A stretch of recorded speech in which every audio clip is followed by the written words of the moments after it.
let's take one small step back before we discuss the specific subtype, polycythemia vera, and some of the others, which have been the topic of discussion in the Congress.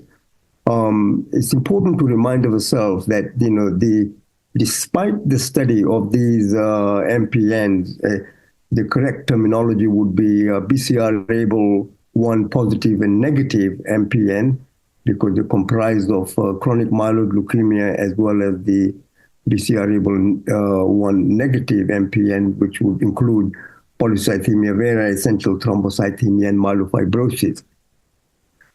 So it's the point is that despite the study providing seminal insights for cancer biology, tumor evolution, and precision oncology over the last 4 decades, there are significant challenges which remain.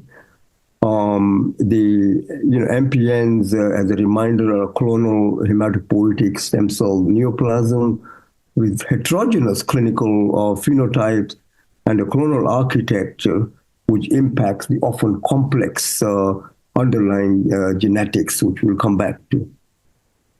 So importantly, though, the major driving molecular abnormalities have been well characterized, some debate, even in 2024, continue to remain as to if these driver mutations truly represent the initiating molecular lesions or not, which lead to the phenotype of the disease. So this is interesting, and this also applies to CML. And of course, CML, where I've spent 3 or 4 decades of my professional career, it's important to recognize that the introduction of the ABL tyrosine kinase inhibitors have been extremely successful for the CML patients in chronic phase.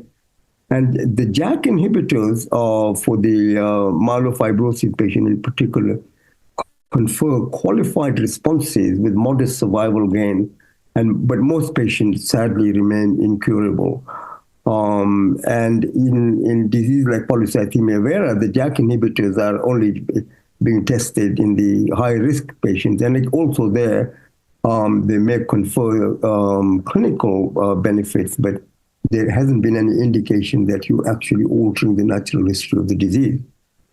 So from a genetic perspective, in both of these diseases, genomic instability seems to increase the risk of the disease progression to the advanced phases, which will be AML, although in CML you can also get ALL, which is typically very resistant and refractory to almost all the conventional therapies which we have at the present time.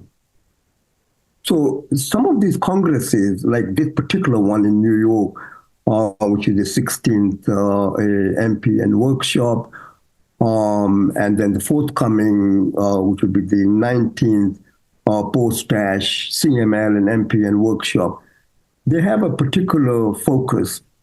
They've been founded to provide a clinical and scientific platform to appraise novel cancer biology, candidate therapeutic targets, treatments, and focus a lot on the clinical challenges which impact the day-to-day care of these patients. So in this particular event in Brooklyn, New York, which spanned over a day and a half, and I've been involved in this probably for the last decade or slightly more. So it's been a privilege, and it's been put together by the 2 big giants, ironically, both of them in PV, although they've contributed very extensively in all the other MPNs. And Dick Silver, who's the first founder, has also done a lot of work on the CML. And the other founder is Jerry Spivak. And so I've forgotten how many sessions we had altogether, 7 or 8 sessions. And the theme was deliberately designed so that we mixed things. It wasn't just driven by specific diseases. So you would have polycythemia vera, CML, myelofibrosis, all discussed in the same session, and then some clinical features like the thrombosis and so on. So there are a few things I would like to discuss with you, which come out of this meeting. And the first, which is a massive unmet need, is the transformation to acute leukemias.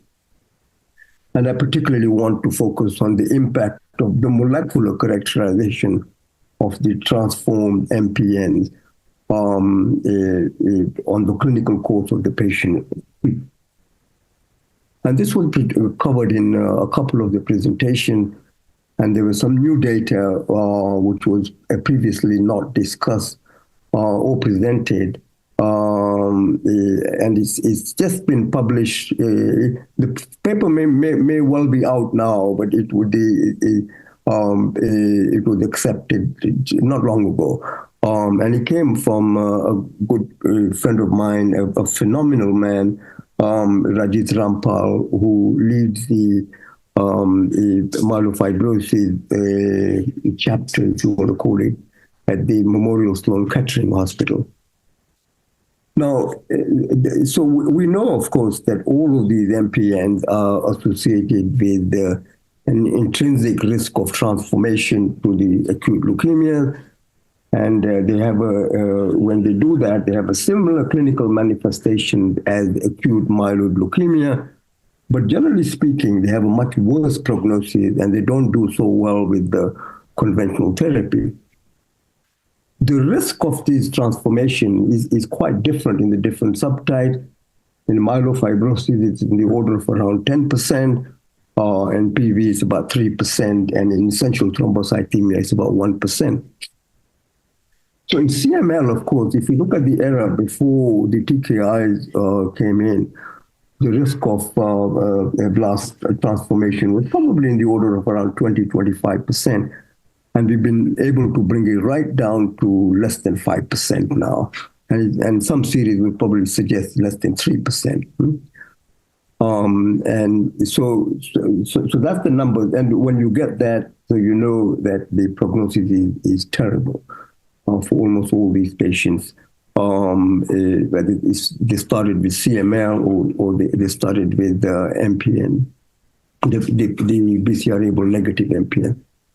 Now, of course, there are a number of the validated clinical, laboratory, and the genomic risk factors which can inform therapy. And one of the leaders, Alexandru Vanucchi from Florence, who has done a lot of work on the genomic risk factors, was also there at the meeting, and he discussed some of his latest findings.